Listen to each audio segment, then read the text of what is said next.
On l'a présentée comme totalement acquise à Donald Trump et pourtant elle vient de lui faire subir son tout premier revers. La toute-puissante Cour suprême ordonne le déblocage d'une partie de l'aide américaine réservée aux organisations d'aide internationale, l'USAID.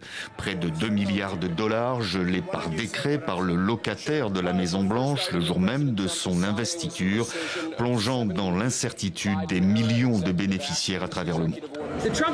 L'administration Trump a perdu devant la Cour suprême des États-Unis aujourd'hui. Et la question est de savoir s'ils vont se conformer à la Cour suprême des États-Unis. Vont-ils continuer à défier les normes et les ordres constitutionnels de ce pays? Ils défient les règles du Congrès. Vont-ils également défier les obligations de la Cour suprême? Et si c'est le cas, le peuple doit s'insurger parce que c'est scandaleux. La Cour suprême, 9 juges nommés à vie par le président, ce qui avait permis à Donald Trump, lors de son premier mandat, d'obtenir une majorité de 6 juges conservateurs contre 3 démocrates. Ils incarnent le sommet du pouvoir judiciaire, garant de la Constitution.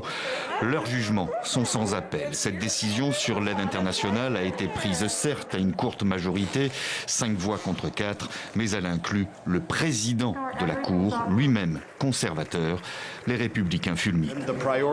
La priorité est d'investir dans des programmes qui sauvent des vies, donnent de la nourriture, des médicaments, et non pas dans toutes les autres choses qui ont eu lieu. Les choses libérales et radicales, telles que le financement de spectacles travestis en Équateur, l'organisation de salons de l'emploi pour les transsexuels dans des pays comme le Bangladesh, pour un montant de 500 000 $. Ou l'expression de la lutte contre le wokisme façon Donald Trump. Plus largement, l'aide américaine représente à elle seule plus de 40% des actions humanitaires dans le monde. Il y a une semaine, l'administration Trump annonçait non plus le gel, mais la suppression de la quasi-totalité de ses financements au motif de faire économiser 60 milliards de dollars aux Américains.